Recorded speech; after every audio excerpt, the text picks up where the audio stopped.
Esther chapter 4 verse 14. Mordecai's words to his cousin Esther. Who knowest whether thou art come to the kingdom for such a time as this? Mordecai spoke to his cousin Esther, and it was a critical time. The context is of the people of Israel were in this time of great testing and of great threat. And Esther was placed in this position where she had to represent her people. And Mordecai encouraged her that, who knoweth whether thou art come to the kingdom for such a time as this? Mordecai thought that Esther had come to the throne, into that place of royal privilege, into that place of closeness to the king, where she could advocate for the people of God for such a time as this. What kind of time was it in this time of Esther? What kind of time was this time? What of the leadership of this time, of Esther's time? The leadership of the nation was selfish, wicked, and immoral.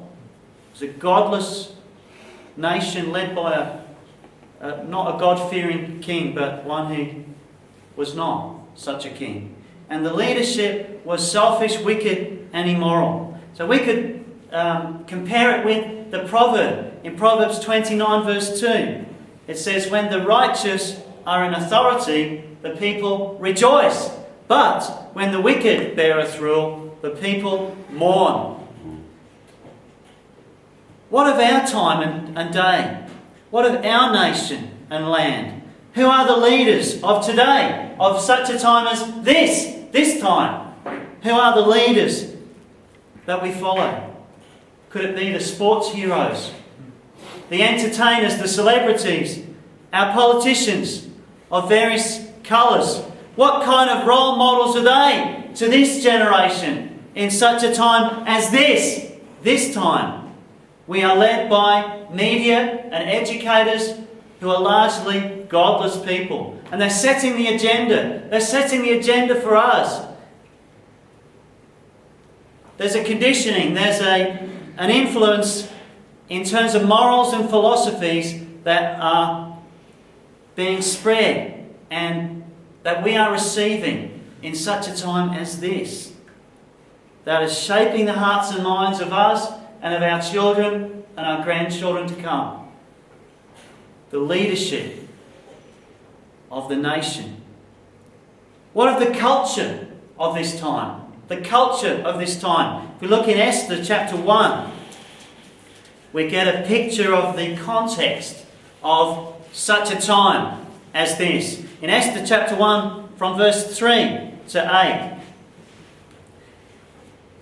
it says, in the 3rd year of his reign, this is King Ahasuerus, he made a feast unto all his princes and his servants, the power of Persia and Media, the nobles and princes of the provinces being before him. When he showed the riches of his glorious kingdom and the honour of his excellent majesty many days, even 180 days. So 180 days. And when these days were expired, the king made a feast unto all the people that were present in Shushan the palace, both unto great and small. 7 days in the court of the garden of the king's palace, where were white, green, and blue hangings, fastened with cords of fine linen, and purple to silver rings and pillars of marble. The beds were of gold and silver, upon a pavement of red and blue and white and black marble. We'll just leave it there for now. What a picture this was of extravagance, of richness. The leaders of 127 provinces were here on this occasion, and they took 6 months vacation from their business, if you like. 6 months off, really to do what? To have this celebration, this kind of vanity fest, if you like, of wickedness and sin, of feasting. It would appear neglecting the nation, its welfare, and the homes of its people. The culture of such a time as this. What about this time? For such a time as this time? What of our culture? What of our nation? What of Australia today?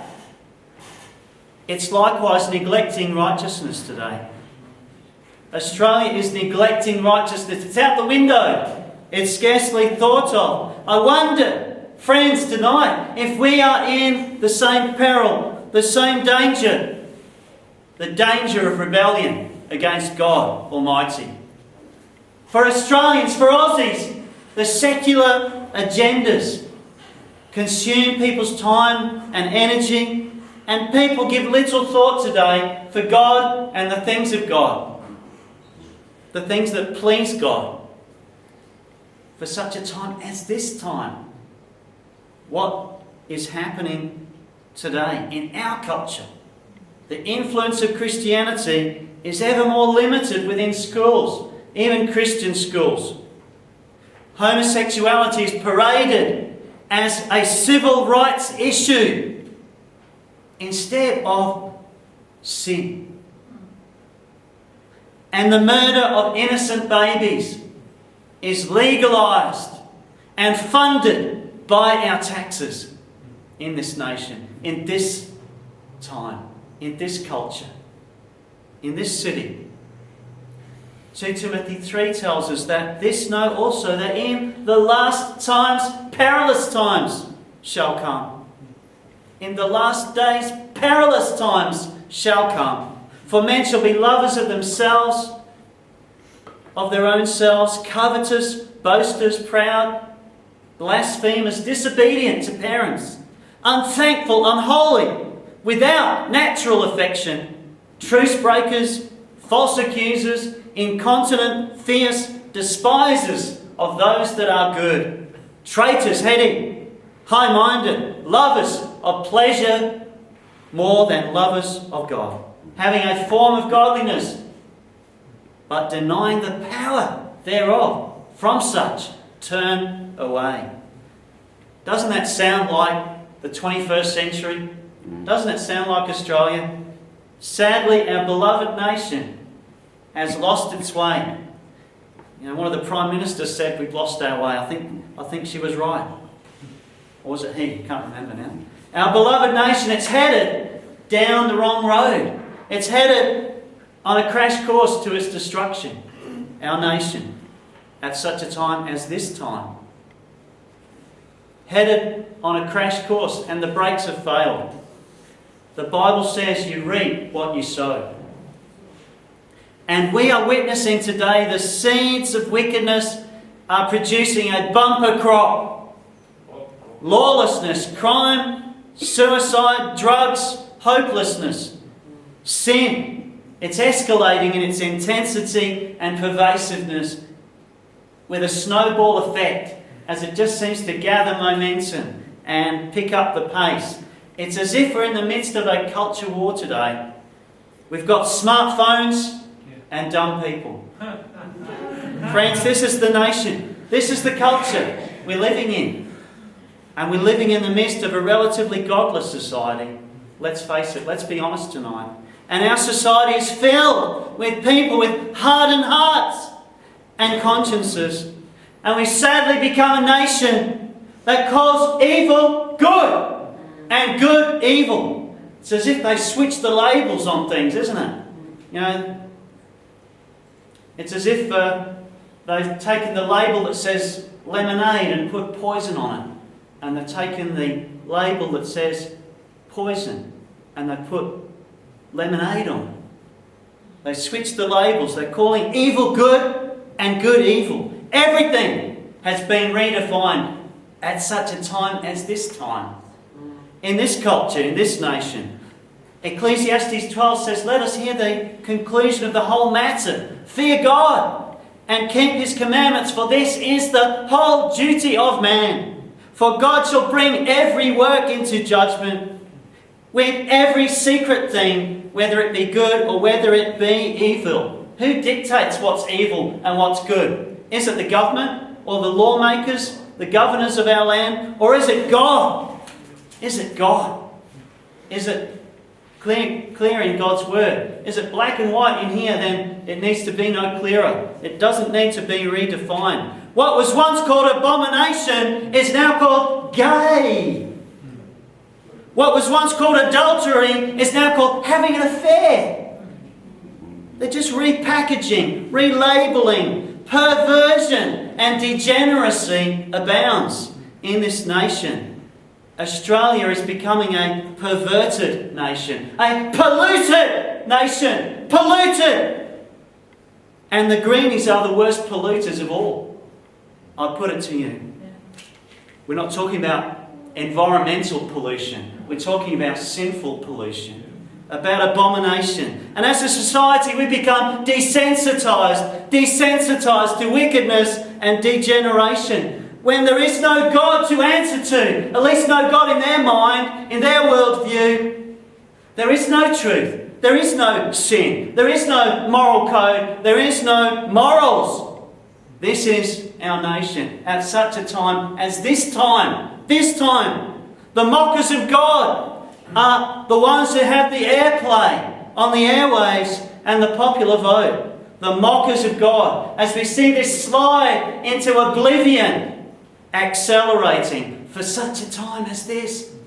For such a time as this. We're in days alike to the days of Daniel, when we had the nobles and kings amongst the drunken mob, toasting their success with the holy vessels they'd stolen from the temple of God.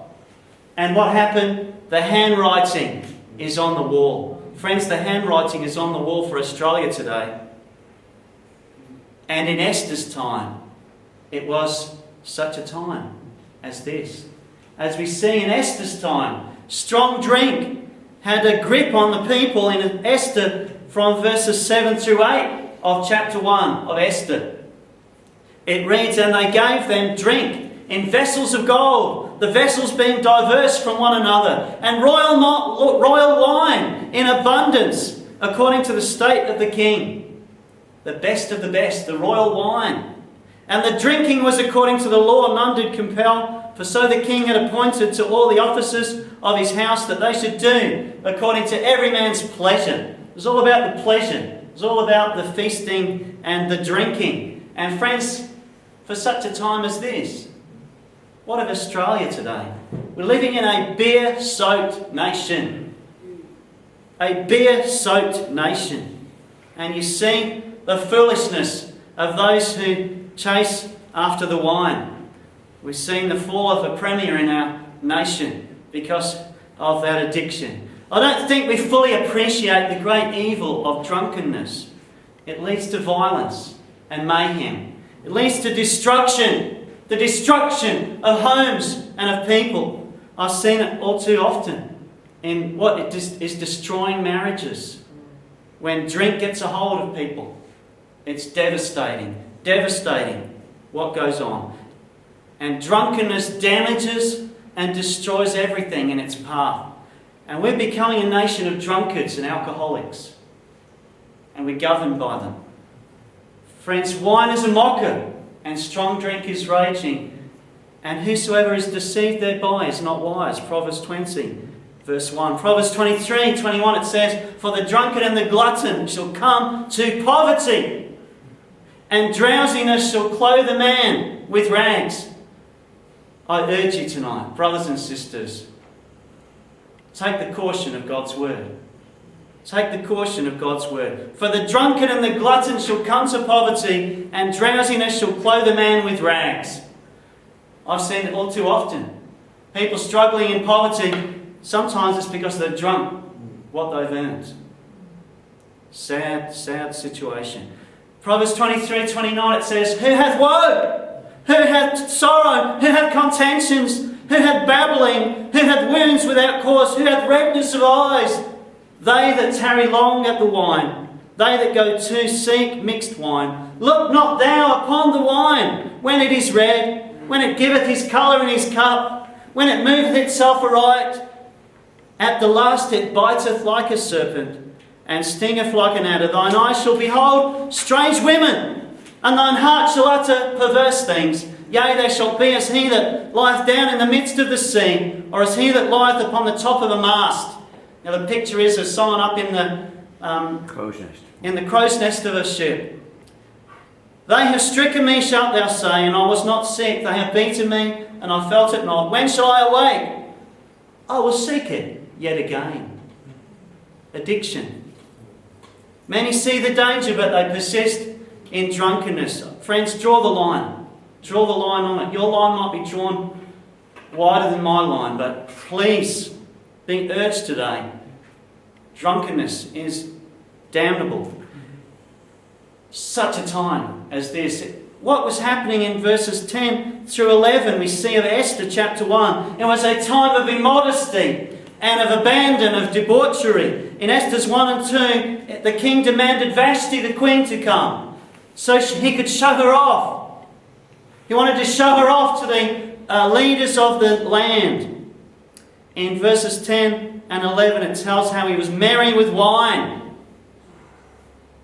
He commanded, bring Vashti, the queen, with the crown royal, to show the people and the princes her beauty, for she was fair to look upon. And the queen didn't come. At least she had the moral courage to dare to do right. She didn't want to be some object to be displayed and gawked at. But what of our land? What of this time? What is going on in this time? Is there such a question? Is there such a reserve? Or is there such a lack of reserve? And we see just a flaunting and exposing and a lack of modesty in our land. And everything is encouraging more and more of such a thing. Yet in God's word, Paul says in 1 Timothy 2 verse 9 that the women adorn themselves in modest apparel. Things that are modest and becoming and proper. Modest apparel. The Bible commends godly standards and it reflects our heart's desire to seek after such. And we're commended such for our young men and young women and older ones for such a time as this. What of us? What of our church? What of you? What of me? Will we have the moral fibre that Queen Vashti had? Not to be some trashy type, but to have some dignity and decency. Will we have the moral fibre in this time, in this land, in this time that we live? Will we have the moral fibre that we need when all around is abandoned and just lasciviousness, just an abandon, a moral abandon? Will we dare to shun the wicked pleasures of the world and set a standard that's God glorifying and God honouring for such a time as this? In Esther's time, it was a time of moral decline. And it sounds like Esther's times were a lot like ours. A lot like the situation in 1 Kings 17 verse 6. In those days there was no king in Israel, but every man did which was right in his own eyes. They did what was right in their own eyes. Not what was right in God's eyes necessarily. They had their own truth, their own definition of what's right and wrong. It's like that today too, isn't it? Things that the world says are right and should be glorified and celebrated and exaggerated and displayed and vaunted are things that God says are wickedness. And it's like that in Judges 17. And in Esther's time too, whilst there was a king, he was not a godly king. There was no godly authority there. It was a godless time. People disregarded God and the things of God. In Esther's time, we notice there was a disregard for what was right, for the sanctity of marriage. The king in Esther's day thought little just to cast his wife aside, as if she was just some toy that he'd grown bored of. And it's like that today, isn't it? Marriages, divorces. The king in Esther's day was willing to get rid of the queen for no fault of hers. And in verse 19 of Esther 1 it says that Vashti come no more before King Ahasuerus. Let the king give her royal estate unto another that is better than she. He wanted some new flame. He wanted some new item of female merchandise to display and have in his arsenal, in his harem, if you like. And the home is under attack today. Families, marriages, homes are under attack today as never before, it seems. The dishonouring of parents is the norm. In the media and in the home, when they portray fathers. You know, not that I've seen such things, but I've heard like Simpsons and such things, and modern cartoons, The Family Guy. I've never watched such a thing, but I'm told that such a things portray the father as some kind of loser, some kind of idiot, lampooned, laughed at, scorned and mocked and undermined and dishonoured by the children. And we see this today in the media, and we see it in our homes today. Where are the godly mothers, godly fathers today in such a time as this? Now when 1 out of every 2 marriages end in divorce, for such a time as this time, where it says that a man shall leave his father and mother and shall cleave unto his wife. Wherefore, what God has joined together, let no man put asunder. God's got a wonderful honouring of marriage that we should have too. In a recent news report, it says that Americans are overwhelmingly believe that morals and values are declining in the US. 77% believe that. It's the most cited cause for this decline is a lack of Bible reading. Interesting, isn't it? Values and morals are going down. 3/4+ of people think the reason is a lack of Bible reading. Families are under attack today. On the home front, there's an onslaught against your family. Your fathers and mothers, your husbands, your wives. There's a lack of discipline in the homes. Families are under great stress. They're trying to pay off these houses that are bigger than they really need to be, with mortgages beyond comprehension. And no wonder they've got to work their guts out for a lifetime just to have a house over their heads, a roof over their heads. And where do we turn for the answers for marriage, for life? We must turn to God, the designer of marriage. Australia has lost its moral moorings, its moral compass. The nation in Esther's day treated human life as cheap. What did they decide to do? The leaders of this time, of such a time as this, of Esther's time, were willing to kill 2 million Jews. Simply because they would not bow and defer to this wicked Haman, a wicked scoundrel of the day. He plotted against Mordecai and the Jews. And they just thought, yeah, let's just wipe them out. They're just a bit inconvenient. And life today is cheap in such a time as this time, the time that we live. Life is cheap. As we see the violent video games, it's just a game killing people, running them over, slaughtering them with submachine guns, just so long as you win. And you get lots of lives, so you probably will win ultimately. That's the kind of mindset, isn't it? Life is cheap. Just kill everybody. And then we see them acting it out in real life. Life is cheap in such a time as this, as abortion is just getting rid of an unwanted inconvenience. It's inconvenient to my lifestyle, so I'll just have an abortion. Thank God there's forgiveness if you have had an abortion today. There is forgiveness tonight. Amen. For such a time as this, we need to question these things. Where are God's people? Where are God's people in such a time as this? In this time in which we live, what are God's people? What will they do for such a time as this? Esther did something. Esther did something. It was a time that needed a good woman, and Esther stepped up. Esther acted with faith and with courage. In chapter 4, verse 16, She called the people. She said, "Go, gather together all the Jews. Fast ye for me, neither eat nor drink 3 days, night or day. I also and my maidens will fast likewise. And so will I go in unto the king, which is not according to the law. And if I perish, I perish."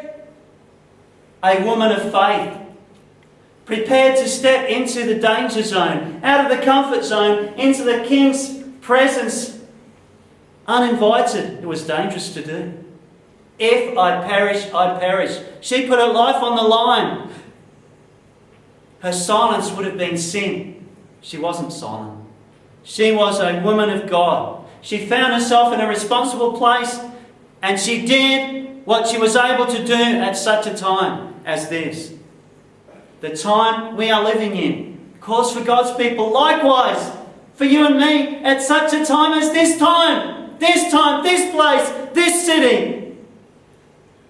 We're living in a time of spiritual crisis. It's the time to stand up. Stand up like Esther stood up. Stand up in the nation, in business, in education, in the home.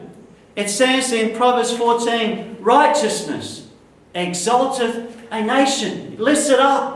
But sin is a reproach to any people. A reproach, it means it's shameful. It's a miserable thing. Cut it loose. Sin is a reproach. The late General Douglas MacArthur said, and it was a time of war, I believe, he said this: "In the days of gathering storms, as moral deterioration of political power spreads its growing infection, it's essential that every spiritual force be mobilised to defend and preserve the religious base upon which this nation is founded. For it has been that base which has been the motivating impulse to our moral and national growth. History fails to record a single precedent in which the nations subject to moral decay have not passed into political and economic decline. There has either been a spiritual reawakening to overcome the moral lapse or a progressive deterioration leading to ultimate national disaster."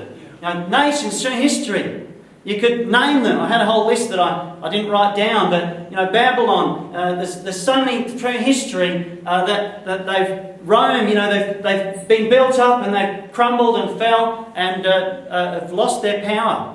Why? Because of sin, because of a lack of righteousness. In Romans 1, it tells us that of some they glorified him not as God, they became vain in their imaginations, and their foolish heart was darkened. Professing themselves to be wise, they became fools. And we're living in a land, in a time where the educators, the ones who are teaching our children, are fools. Educated fools. Professing themselves to be wise, they became fools. As we see the anti-Christian movements escalating all around about. And where is the church? Where is the professing church of God today? Sadly, it's ever more astray from godly truth.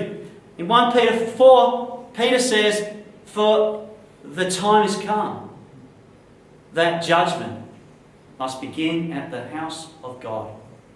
At the house of God. Martin Luther, he had his faults, but he stood up according to the knowledge that he had.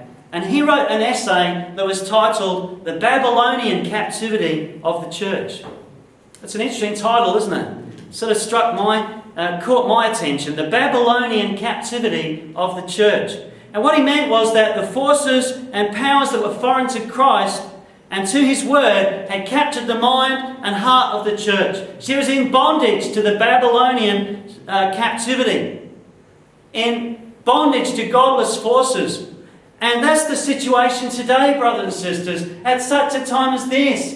A Babylonian captivity. Millions of churchgoers think that they can just act and think and go along just like the world does. There's no thought to how they govern themselves according to the Bible, according to God's truth. The choices they make are ever more worldly because the culture that they live in has absorbed into their thinking, into their fibre, into their worldview. And the church today, has the same love affair with the prosperity and ease and the pleasing of self and flesh, such that many in Christianity, churchianity today, are not that much different from the world around them. The spirit of Babylon is just endemic. When we're meant to be aliens and strangers, we're meant to actually be like refugees, if you like. We're meant to be, this is not our home. Our citizenship, our real citizenship, is in His kingdom. And we don't fit. We don't have to fit in this world. We don't have to conform. Rather, not conform. So we see humanism. There's so many things that are going on where Christianity is routinely mocked in Hollywood and popular media, and it's propagated. The word says in Isaiah 59, truth is fallen in the street. It's as if they dropped the truth on the street like a piece of litter, just to be scattered and cast aside into the gutter. Truth is fallen in the street. Isaiah 59:14. Where are God's people at such a time as this? At this critical time that is now. The truth of the gospel is marginalised and diminished by false teachers. And we're witnessing this rise in false Christianity. It's popular. It draws the crowd. People love it. It's boppy and jivey and hypey, and it's got all the bells and whistles and the glitz and the glamour and the gloss. But does it have the substance? Does it have the word? We're not to conform to this culture, but rather confront it. Friends, we're living at such a time as this, where there's broken down altars. They've got cobwebs on them. And there's an abundance of idols that have replaced God's rightful place. The idols are everywhere. We're not talking about idols of stone and clay and metal, but yet the idols of Australia are all around about. 1 Chronicles 16, it says, verse 26, for all the gods of the people are idols, but the Lord made the heavens. You know, we don't see heathen temples and pagan worship so much in the understood sense of such a thing, but yet the idols are all around us, people. They're all around us, and they're beaming their messages through the tubes in our living rooms. And for such a time as this, we need to act like Elijah did. He repaired the altar of the Lord that was broken down. Maybe there's an altar broken down in your life, in mine, in our homes, in our hearts. Elijah saw the idols and he repaired the altar of the Lord that was broken down. Where are God's people in such a time as this? Largely they're drifting down to the waterfall. You know, I heard it said, go with the flow unless there's a waterfall down yonder. You know, we don't want to go with the flow. We shouldn't be drifting. Apathy prevails amongst believers. Complacency. In other words, sloppy, lazy. This attitude of, she'll be right, mate. Consciences are dulled. And we've rejected His Lordship as a nation. We've committed the sin of backsliding. And it seems like Christians have become very carnal and lukewarm. They've lost their fire. The love of the brethren, the faithfulness in fellowship and service. For such a time as this, people of God, there's compromise all around. People are saying, let's refashion the truth. Let's just have a new version of it.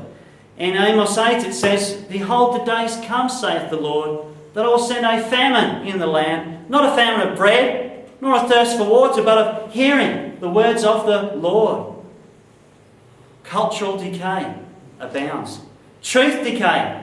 Like it's been said, I've got a sticker in one of my Bibles that says, to prevent truth decay, read the Bible. Prevent truth decay, read the Bible. Read your Bible. Australia. Adelaide is no longer truly the city of churches. The church has been weakened. We need women like Esther. We need faithful men. The counterfeit must be withstood and rejected out of hand. We must rise up and speak up. Cry aloud, spare not. Lift up thy voice like a trumpet. Yes. And show my people their transgression and the house of Jacob their sins. We must reject error. We need forthright preaching. Error is like a leaven. And it leavens the whole lump. Truth mixed with error is equivalent to error. It's more innocent looking. It might look more harmless, but it's still dangerous. Because truth mixed with error is still error. And God hates such a mixture of truth and error. We should instead stand against it. And so, friends, I urge you tonight, we need a quickening of faith. We need a revival. A real revival. A true revival. Billy Sunday defined it as this. What is revival? Now listen to me. A revival does two things. First, it returns the church from her backsliding. And second, it causes the conversion of men and women, and always includes the conviction of sin on the part of the church. Such a time as this calls for courage. Such a time as this calls for a people who will fervently seek after God. God has you here, now, for such a time as this. This time. God calls you to courage as He raised up Esther for His glory, for the saving of His people. And in our own day, we need men and women of character, of courage, of conviction. Who will you honour and follow? The false gods of this world? Some kind of mixture? Or will you stand fast? The church has lost its voice of authority because it's left the authority of the Scriptures. That's a quote I read recently. The church has lost its voice of authority because it's lost the authority. It's left the authority of the Scriptures. And some dare to deny the absolute, final and infallible authority of the Bible. 2 Timothy 4, it says that the time will come when they will not endure sound doctrine, but they will after their own lusts heap to themselves teachers having itching ears. And they shall turn away their ears from the truth and be turned unto fables. These are the times, these times that we are living in. Spiritual poison is everywhere, and Christians are ignorant, woefully lacking discernment, tuning into whoever's on the idiot box at the time or the radio, tuning in. Doesn't matter if it's false doctrine, it's got some jivey music. It sounds pretty catchy and, hey, it's talking about health, wealth and prosperity. That can't be a bad thing. We must get back to the Bible and tune out of that which is not in accord with it. Love the Word, meditate on it, memorize it, feast on it, let it saturate your mind and your heart and fill your soul with its hope, with its promises. In Psalm 107 it says, He sent His word and He healed them. Psalm 107 verse 20. The word brings healing. The word. He sent His word and He healed them. Maybe we're so sick spiritually today because we've lost the word. We've lost it. It's like in Jeremiah 36:23. There was a man called Jehudi. And he was wrongly dividing the word. He got his penknife out and he cut out some bits. Maybe it was some bits that spoke to him. We can treat the Bible like that. Oh, I'll rip that one out. That one doesn't suit my lifestyle. Or I'll buy the Reader's Digest version. You know, there's less commands in that one. Or I'll pick and choose the bits I like, the bits I don't like, and I'll cross them out with a big black marker so I don't have to read them. Some people treat the Bible like that, like Jehudi. He had this penknife in Jeremiah 36:23 and he cut out bits. Friends, there's Bibles today with lots of words missing. The NIV has over 64,000 missing words. That's got to be significant. I would be very, very careful about such a Bible. 64,000 missing words. That's a lot of words. The devil's got his penknife out. and he's cutting out lots of things in the Bible. Imagine going down to the local car dealership and you were offered a car that was missing 64,000 pieces. 64,000 car parts missing from that car. I think I'd rather tell the car dealer, I'd rather have the proven model with all the parts in place, thank you. We must get back to the Bible, people. The Word of God. And honestly search it for the answers that we need. Let's ask, what does the Bible say? And let's hear what He says to us. We need God-fearing churches and preachers who'll stand true and not touch the unclean thing. To get rid of the leaven. To clean out, have a clean out spiritually. To hold fast the faithful word. Even if it be called the foolishness of preaching, let it be such. Let's not bow to the pressure, but let's stand fast for God. So then faith cometh by hearing, and hearing by the Word of God. We must have the Word of God. Friends, tonight, in closing, will you be an Esther? You have an influence wherever you are. In the shop place, in the workplace, in the home place, in the school place. You have an influence where you are. Are you salt? Are you light? Are you an ambassador? A representative of the Most High God with His royal authority and power? It says in Romans 14:7, none of us live to himself. No man dieth to himself. We don't live just to ourselves. You have an influence, every one of you, as God's people. Be like an Esther. Thank God for her courage.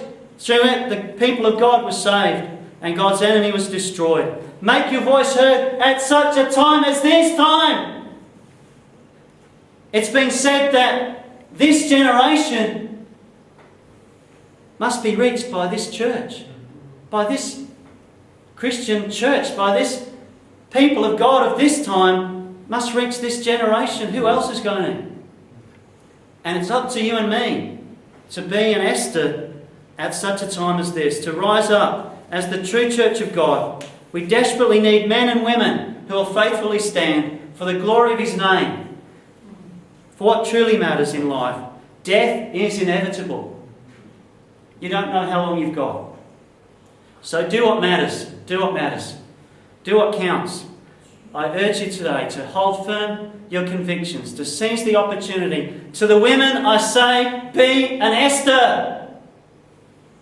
And to the men I say, some words in 1 Kings 2 verse 2, be thou strong therefore, and show thyself a man. Be a man. Let us pray.